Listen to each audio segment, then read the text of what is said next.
So అంటే film makers wise నుంచి చూసినప్పుడు వాళ్ళు దానికోసమే వెయిట్ చేస్తూ ఉన్నప్పుడు వాళ్ళకి అదొక వ్యసనం అనుకోవచ్చేమో.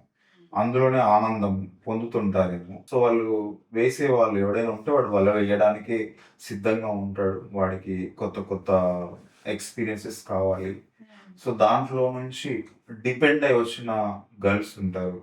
లేదంటే ఇలా ఉంటేనే ఆపర్చునిటీస్ ఇస్తారు అని ఎవరైనా ఒక అమ్మాయి ఉంటే ఏది ఏం మాట్లాడకుండా సీరియస్ ఫిల్మ్ మేకర్స్ అట్లా చేయరు. అట్లా చేయడానికి అవకాశం లేదు అంటున్నారు. ఇది చాలా చిన్న విషయం ఇది. సినిమా అనేది వాళ్ళు కోట్లు పెడతారు.